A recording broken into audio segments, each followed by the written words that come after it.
Paladin's Quest, I Am Not Your God. By Hexatona. Summary. What would have changed if Midia had washed up in Saskuot instead? This is that dark future.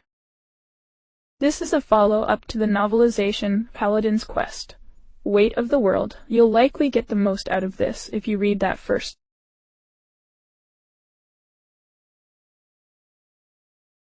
In another time, in another world, small imperceptible shifts, terrible consequences.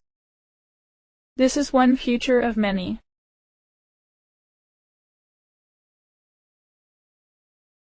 Oh my God. Chesney, look at it, Lily whispered, straining to look out of the window of the time ship. His face was grim as he saw it. Dahlgren had been upgraded. It was no longer fixed to one place as it had been before. Now the glowing edifice floated over the surface of Lenus, lording over the whole world as Zagos' new and final throne. And there, at the base of it, the monster of Dahlgren was waiting. Ars Telka. The monster was beautiful, almost beyond words. A huge angelic winged being seemingly made of pure white porcelain. 4 arms, with each hand holding a different artifact. A sword, a staff, a scale, a scroll, and her eyes were always hidden behind a blindfold of marble. But he knew her true face. A mouth full of fangs, judgment, law, unyielding, powerful, and indifferent. Her voice that could turn the most loyal to traitor, or disintegrate any who stood before her in judgment. And just underneath her massive floating form was her master, Ziada, the other that had fallen to the surface of Lenus along with him. Everyone, are you ready? This is going to come down to a fight, he said evenly to his companions. Lily looked apprehensive, and he didn't blame her. Much of the plan rested on her. Mouth looked sad but determined. Hawk, his face impassively cold, had his arms crossed as he looked down at the terrible monster waiting for them. There is still a chance we've reached her, Chesney. He looked down and saw Ziada standing, staring up at their craft, wearing Cormu's helm and armor, and it seemed Zagos had fashioned for her a new weapon to replace the one she could never take from him. Yeah, there's always a chance. It was all he could force himself to say. Since Dahlgren's activation at Ziada's hands, Zagos' little tool had carved a path straight through Nasquat and Saskuot both, and where they wandered, doom or obedience followed. They had fought so many times, barely escaping with their lives each time. Ars Telka was utterly invulnerable, but Ziada was in control, and she could be frustrated and fooled. He had found the sword, but the race to the armor and helmet had been won by her. Now they had an unstoppable force versus an immovable object. And one other secret he was almost too scared to use. But his terrified flight over the ocean had perhaps taught him the secret to ending this war. Chesney just wished most of the world didn't have to burn for him to find it. I'm so sorry, Mom. Forcing back tears, Chesney lowered the craft to the landing area at the base of the modified Dahlgren. Lily, are you sure you can do this? He asked quietly, their hands intertwined. But in the next moment, they were apart. It was too complicated right now. She bit her lip and nodded. Don't worry, I've got this, she said, giving him her best smile, and a thumbs up. Dealing with Ars Telka was hard enough, but with Ziada there as well, an almost unstoppable spiritualist hand-trained by her father, Zagos. One sword, no matter how powerful, would not be enough. He pressed a button on the console and the path out opened. It was now or never. The wind should have been terrible, but somehow it had been reduced to merely a breeze. Some function of Dahlgren, no doubt. The glowing edifice was pulsing with malefic red light. The landing area was so large that 2 other time ships could have landed easily. It was also the perfect size for a fight. Ziada took off her helmet and waited for them to approach. Her short purple hair danced in the breeze. His eyes traced the scar that her father had given her the last time she disobeyed him, the day she spared his life, and on the other side one Chesney had given to her, the day he spared hers. Knowing what he knew, he couldn't kill her just then. but maybe today he wouldn't have a choice. Chedsney, this is your only warning, Ziada said, her voice tight. Turn around. Back. Now. So, this isn't easy for you. Good to know. He had to try. One more time. He still hadn't pulled out Cormu's sword. Ziada, you have to know everything by now. Or at the very least, guess. Of course I do, she snapped. But it means nothing. Doesn't it bother you that he never told you the truth himself? Shut up. Like I said, it doesn't matter. I believe in him. And he believes in me. He needed to try something different. What Zagos is doing isn't right. Look, he snapped, gesturing over the horizon with a swing of his arm. This isn't order. It's tyranny. It's nothing but slavery and death. She winced. When everything is finished, there will be peace. He threw up his hands in exasperation. And when will that be? Where is the final enemy? Is it me? Or will there be a new one after I am gone? When will the tally be big enough? Her eyes closed. Please, Chedsney? You don't have to die. If you just drop your sword. I made him promise me. He was getting through. He needed to take a risk. He stepped forward, hands up. He spoke softly. Ziada, you know this isn't right. Zagos is sick. He's been poisoned by Dahlgren. He needs to be stopped. He's going to destroy the world with this madness. Dahlgren is gone. This is something new, something greater. Hexagran, he called it. She turned then to look up at it. And everything is almost over. She whipped out her sword and pointed it at him. So just stop. Let it happen. Okay? Just stop. Let us rebuild the world. There will finally be peace and unity and a beautiful pure world. He didn't stop. He walked forward, until the sword pressed to his chest. A pure world, Ziada? A world where everyone who doesn't fit is killed or turned into a slave. Is that really what you want to fight for? She stepped back. Chedsney. Her voice was thin, like a piano wire. I can't. Please don't make me. It's too late. I can't go back. We can do it. Together we can stop him. Stop all of this. Her sword trembled in the air before him. Chedsney, I've been fighting my whole life. You can't beat me. Just drop your sword. Ziada. It's okay. I forgive you. For my mother. So please, just take my hand. He stood there open, defenseless, his hand hovering there, begging her to take it. Her wide eyes stared at the hand. But they weren't looking into the present. They were lost in the past. No. You can't just. He could see her madness in her eyes. How steeped in despair she was, here and now, at the end. She wanted an end. A long, quiet moment passed, with nothing but the sound of the air passing between them. The sound of time they could not take back. I said no! She screamed suddenly, and her body trembled with horror and rage, and the air around her was torn by lightning. Her helmet was back in her hands as tears formed in her eyes. I am a loyal daughter of Zagos, and he trusted me to protect him. From you. She put the helmet back on. And if I have to kill you to do it, Reagan, I will. Ars Telka. Stop them. Ziada slashed at him, but he was expecting the strike and leaped back easily, and returned to his companions, Cormu's sword out of its sheath. The mouth of the great beast opened and revealed her fangs hidden behind a beautiful face. From the hollow of her throat came a sweet song. Even just the opening notes of it were enough to make him dizzy. The song of control. The melody of obedience. She could call it whatever pretty word she wanted, he thought. It was still brainwashing. Lily, now? He cried. He just prayed that the technology of the Regans could live up to their promises. I'll keep Ziada off you. Hawkmouth, keep her safe and the monster busy, he commanded before joining his counterpart in battle. Lily pressed a button on her wrist, and the thick backpack she had been wearing opened up, almost resembling butterfly wings. Something the Ragans had called speakers dotted the wings. Get ready for a taste of your own medicine. You sanctimonious bitch.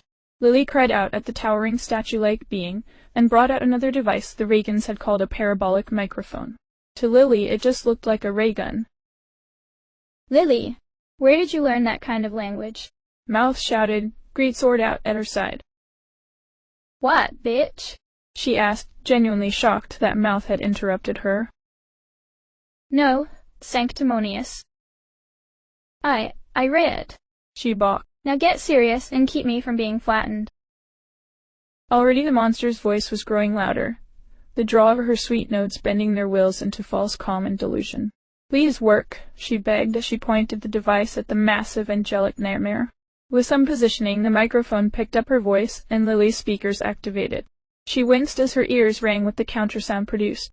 She had known this was going to be unpleasant and painful, but it was the only chance they had to keep Ars Tolka's worst weapons out of the picture. The reaction was swift. The sweet voice faltered. Ars Tolka staggered. What? What have you done? It screamed, and that too was rebounded, and a shock of pain staggered the being further, sending her collapsing to the ground. You'll pay for that, you traitor! Ziada cried, raising up an arm to levy an attack against the Fi-Orla girl. But Chesney was there, his sword far too close, and she had no choice but to back down and keep her fight with him. Ars Tolka, destroy her! It growled in response, and stood ready with its sword and staff. We're up, old man. Hawk grimaced, readying his wholly inadequate staff. Ha, I'll take that from the kids, but not you. Mouth laughed. Hawk pressed a hand to his chest. Through the magic of fire and earth, a wave passed over the battlefield. Attack me. No, beast, your fight is with me.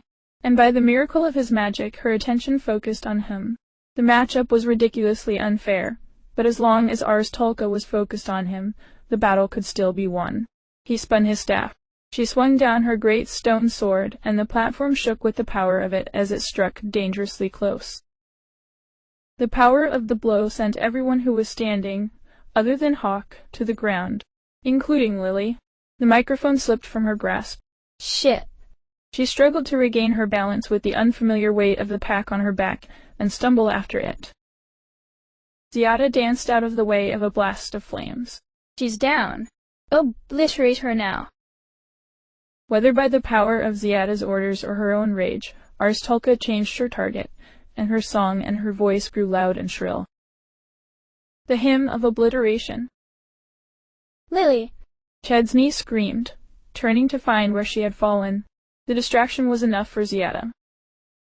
Break! She yelled, and a flip of her leg sent Chesney flying through the air, away from them all. With him out of the picture, she ran to finish the fight with Lily. Hawk was doing everything he could to distract the monster. Break, daze, bolt, none of it was doing anything. Mouth was torn between helping her up and getting in Ziada's way. That's far enough. Natrek! He bellowed, throwing open his book and opening up a dark portal in her path. It hardly mattered. She had inhuman speed and strength on her side. With a slide she was under and past, then leapt up with her new sword crashing down on him. Mouth brought up his sword in time to save his life, but her weapon buried itself halfway through his greatsword like it was putty. That was all the time Ars Tolka needed. Her voice rose to a scream. Die! The whole battle ground to a halt as everyone, Ziada included, cried out in agony. Blood erupted from old wounds, ears, mouths, and eyes. Ziada was not concerned. Her helmet and armor were protection from the worst of it. Writhing in agony as the hymn of obliteration continued, Lily managed to reach far enough to hold the microphone, and just barely angle it enough to catch Ars Tolka's voice. Suddenly, the speakers hummed so powerfully that she knew she was in for a world of hurt, but she had always known this was coming. A crack formed in the perfect porcelain body, and Ars Tolka screamed in pain, falling again to the ground. This time she struggled on the ground, hands scraping deep gouges in her thrashing. The malicious sound ceased, and Lily, Mouth, and Hawk regained themselves enough to fumble for medicines. You're mine, Lily. Ziada was there, sword flashing down, and the young Fi-Orla woman took a deep gash to her chest. You won't be in my way anymore.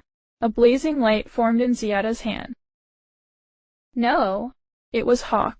He grabbed her arm and drove it up, causing the girl to miss. Then, Mouth was there too, and together they wrestled her arms and tried to hold her down. "How dare you! Get your filthy hands off me!" She screamed like a wild animal. Her incredible magic-enhanced strength was almost too much. In a rage, she grit her teeth and summoned forth a terrible storm of lightning over her whole body. Their grips on her were their undoing, as she held them to her, to fry them even more. When at last she allowed it, they exploded away from her in smoking heaps. By then, Lily had staggered to her feet, blood dripping freely, backing away. Ziada stalked after her, step for step. "It was you. You poisoned him against me, didn't you?" Her voice was cold. "You did that all on your own, you fucking psychopath!" Lily stammered. That was enough. How dare you!" Her hand was up, blazing with power. But she didn't strike. "It's over, Ziada." It was Chesney. He was behind her, sword at her throat. "You're so naive." She kept her hand pointed right at the Fiorla girl, and then she pressed her neck to his blade. "Do it, if you can." She waited there, second after second, waiting for the blade to cleave her neck. The blow did not come. "That's what I thought." She elbowed him and used her superior strength and surprise to throw him. She stalked towards him and ordered her creation. "Don't use your voice, just squash her like a bug." Tolka had regained herself and floated in the air once more. With a sadistic smile, the great being floated forward, staff in her hand, stalking towards Lily as she backed away. "And no. Please," Lily begged. Chesney regained his footing with a roll. Ziata was standing in his way. This was not looking good. "Get out of my way." He dashed forwards using the skills his companions over the journey had taught him. His blade was like a flash of light, bisecting the horizon with its pure flow. But Ziada caught it easily with her own blade and deflected it. "Come on, are you even trying? Show me what you can really do, Chesney." Her sword came at him, her powered sword keeping up with his with ease. She had changed tactics. She was no longer going in for the kill. She was hurting him, prodding him, forcing him back. Forcing him away from Lily. He needed to change tactics. He had all the spirits now. He would only get one chance to surprise her with that. Meanwhile, Lily did her best to dash away from the sounding blows the monolithic creature rained down on her. A strong hit would send her tumbling, and a sweep of it along the ground would threaten to turn her into a stain, but she kept on her toes. Though he could barely focus between the vicious blows he exchanged with Ziada, he could tell that Lily was running out of room. "Mouth! Hawk! She needs your help." "Oh, they're not getting back up from that, Chesney," Ziada said, smirking cruelly. "You just get to watch as she gets squashed." There was a blast of fire, and a thrust hidden behind it, and Ziada spun out of the way, catching his sword and slapping it almost out of his hand. "Oh ho, better, but not enough. How does it feel, Chesney, always running away, always losing? If you want to save her, you're going to need to fight me for real." In a flash, she slid to the side, swept a leg under him. "Break!" Which he avoided by jumping back, and she followed it up with a bolt that knocked the wind out of him. Then, to put on the pressure, she summoned a windstorm to keep him off balance. "That's enough!" he yelled, and explosions rocked the whole battlefield, narrowly avoiding Lily. Ziada was caught point-blank, thrown back a half-dozen feet. He wouldn't let up either, forcing a snowstorm to blow her down and cut at her skin. He concentrated on keeping it up as he tried to run past her. "No, you don't," she growled, rocking him with a bolt to his core, which slowed him enough and ruined his concentration. "Hurry and finish her," she commanded. Tolka growled, changed to her sword, and her scroll. At once the battlefield was affected with a great downward force, and she began to swing her sword in great sweeping arc. Lily was losing ground fast, backing away closer and closer to the edge. I can't. Chesney, help me, please." "Lily." He was out of time. He needed to end this now. He gave himself the extra speed and formed his hand into a claw. He never wanted to do it, but he was out of options. Neither spell was one she would expect him to have. He made to look like he was still trying to avoid Ziada, and she was running at him, ready to tackle him to the ground. But he was ready. In a flash he was upon her, his clawed hand drove like a pile driver into her chest, trying to take her life in one stroke. The special protection of Cormu's armor was the only thing that saved her. It slowed his strike enough that Ziada could drop her sword and catch his arm. Stunned, she looked at his hand, then into his eyes, and understood what had almost happened. That's impossible. That spirit is gone. Her eyes lingered on his, her expression unreadable. Then, the moment passed, and she wrenched his arm until there was a resounding crunch. Then she kicked him away towards the edge. Ah! He cried, his sword arm completely broken. There! She yelled, her voice shrill. You can't fight like that. Just give up. Call it off her, and I will. He shouted through gritted teeth. Do you swear it? She stalked towards him, her sword ready to run him through as he edged closer to the open air. Yes. Just stop. A moment of hesitation passed, and then Ziada turned and yelled, Ars Tolka, enough. Lily, cowering mere inches from the edge, looked up in fear at the sword that had stopped above her. The monster snarled, licked its pure white fangs, but cautiously eased the sword away. Panting from the fight, Ziada pulled off her helmet and held out her hand to him. There. Now give me the sword. Give it to me, and we can all just pretend none of this ever happened. I'll bring you before my father, and he promised me you would be spared if you just surrendered. Chesney looked over Ziada's shoulder, to Lily. She was trembling in fear, caught between a terrible fall to her death and the monster that terrorized the world. Her eyes seemed to scream. Is there a plan? Ziada stood there with her hand outstretched, expectant. Give me the sword now. He backed up a step. What are you doing? Her voice was suddenly so close and quiet, her gaze darting between his face and the edge just behind him. There's nowhere to go. Another step. The edge was under his heel. Stop it. Her voice had a desperate hitch to it, her eyes filling with panic. Was there a plan? Yes, but it wasn't a good one. It was something he had only guessed might be possible, but now he was down to nearly impossible as his only option. He only prayed that his weaker arm would be able to get the job done. He took one last step, and the wind took him. Chesney. No! She ran forward, but it was too late, and she could do nothing but watch helplessly as he fell to his apparent death from above the clouds. Chesney closed his eyes and concentrated. Air and sky, don't fail me. Since acquiring spirit in the past, his understanding of the spirits had grown considerably. He vowed to rely on the lesser powers much more now. It was much safer. And this should work. He had taken the time, when he had the time, to meditate on it and fully understand it. It had almost been his undoing. When the final revelation was upon him, it had taken everything he had to resist it. The power in his hands. If he had to use it, he could lose himself to it, and he pledged to himself to only try to use it in the most dire and nightmarish scenario. The gusts of wind blasted him now, and it was hard to concentrate. Hard not to wonder how close the ground was and how much time he had left. He held the image of Ars Tolka in his mind. Focus. Focus. There. Rings formed around him and slammed him through a portal. To his relief, his momentum was preserved, and just below him he could see Ars Tolka, looking away from Lily, ponderously watching Ziada as she screamed over the edge. Using only his left hand and the momentum of his fall, he plunged the sword deep into the monster's forehead, and dragged it down and through her skull. His sword passed through like butter and sliced in half her blindfold.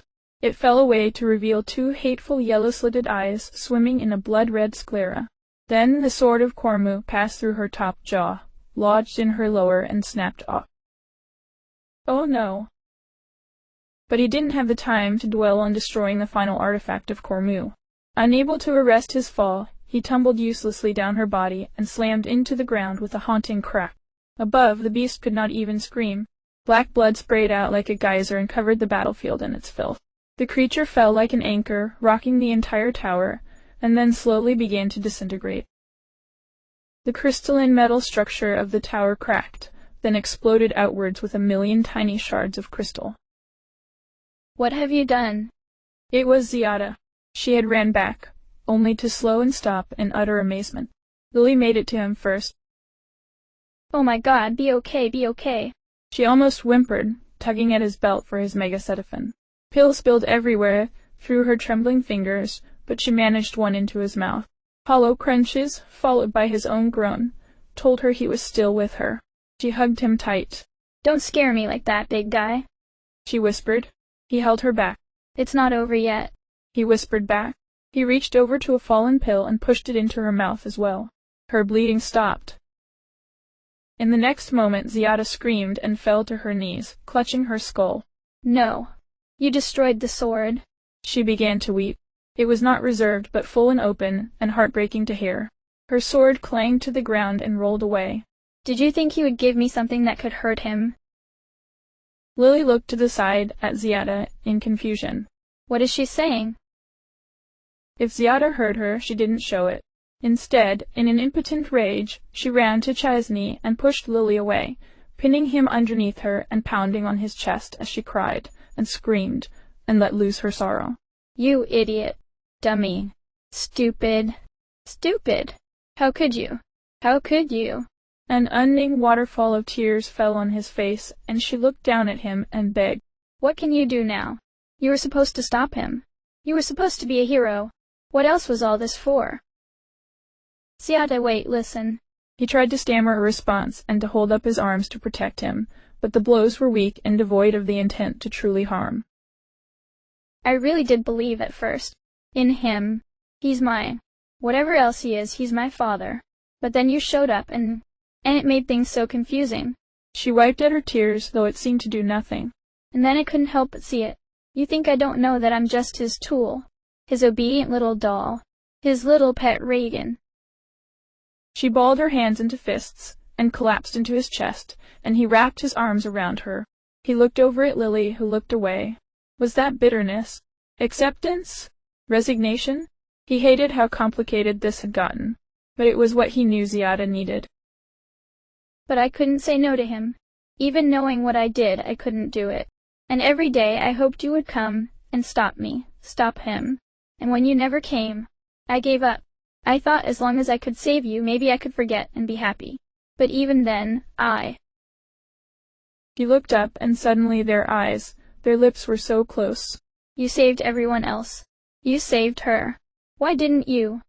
She breathed hard, not able to say it. Then, in the most hollow, wounded voice, she whispered, "Why didn't you save me?" He didn't know what else to do in that moment but follow what his heart told him. Damn the consequences. He brought his hands up to caress her wild hair and brought his lips to hers. She shuddered and joined him. It felt like coming home after a long and terrible journey. When their lips parted, he said, "You didn't make it very easy. But there's something else other than the sword. I have it." "What? What?" She leaned back, staring at him with naked, incredulous hope. Before he could answer, there was another tremendous explosion that rocked the top of the tower. And at the same time, there was a voice in his head. "Warning, admin functions breached. Warning, SO protection failure. Warning, RSS protocol failure. Warning, D offline. Console commands only." The sky turned black. Every cloud below evaporated in the blink of an eye, and over the whole world did there rise a pressure that ground the wills of the beings there into despair. A new god had arisen, magnificent and terrible. "Well, I see you have utterly failed, daughter." "Daddy?" Ziada's voice hitched in terror, and she scrambled to her feet, with Chesney not far behind her. No. I stopped him. See? He gave up like I promised he would." A thing descended from the sky, something that was once a man and now was half machine. Zygos. Did you unlock the final power like you wanted?" She asked, rod straight, hands respectfully at her sides, though she trembled. Final power? No. It can't be, Chesney thought. But if it were true, the world was in terrible, terrible danger. Is that not obvious? The thing that was once Zygos raised up his arms and displayed his perfect new body. He had merged with Vexagren. Chesney could feel that now, see it plain as day when he tapped into his greater understanding. A new and terrifying intellect had just been born into this world, with infinite power. But you, child, call this his surrender? That moment of weakness you so shamelessly performed? Did you think your betrayal had gone completely unnoticed? Daddy, no, I didn't. I love. A blast from his finger rang out, piercing her armor, her heart, and the platform beneath, leaving clean polished holes. In a daze, Chesney's arms automatically caught her. No, that he wouldn't. The light in her eyes was already gone. What disgusting trash is desecrating my throne? Zagos waved a single hand, and the unconscious forms of hawk and mouth were swept off the side. Chesney cried out, "Wait! Stop!" And next, his gaze turned to Lily, who turned sheet white. "And no, please, wait!" "Traitor to your race." In the next moment, she was a smear of red. There was screaming. It took Chesney a moment to realize it was him. Zagos floated lower, alighting almost to the platform, but staying just above it. "And now, what is to be done with you? I believe it would be amusing to keep you as a pet, now that I lost the other." But Chesney did not hear. Chesney was gone, and he was never coming back. Modify access 0, user ID 1E60000 1918, user 425 BCDB 1873, Frifgri, and Zagos suddenly fell, utterly powerless, to the ground. What? And then he screamed, as his own organs could now be damaged by the terrible merging he had undergone. He could barely move, barely speak. Blood oozed from every orifice, and from every piece of Hexagren that had become part of him. He could only watch as Chesney, face filled with rage, floated before him, power radiating off of him. You should have read the fucking manual. And then Zagos was simply gone. The tower vanished as if it had never existed. Perhaps in another time, in another world, that would have been enough. But sorrow did not bring him here, nor love, failure, and rage. That had brought him. He could create, change, destroy anything. But he could not bring back the dead. He would never fail again. His eyes scanned the timeline. He looked forward, what he said he would never do. Saw the infinite sea of troubles that lay ahead. No. He would permit not one single moment of suffering more. A dead part of him was sorry that he had lied to Doth. But at least he mused he told true in that he would only use it once. It was always once if you never stopped. He snapped his fingers and the solar system flew apart into dust. The star, Soo.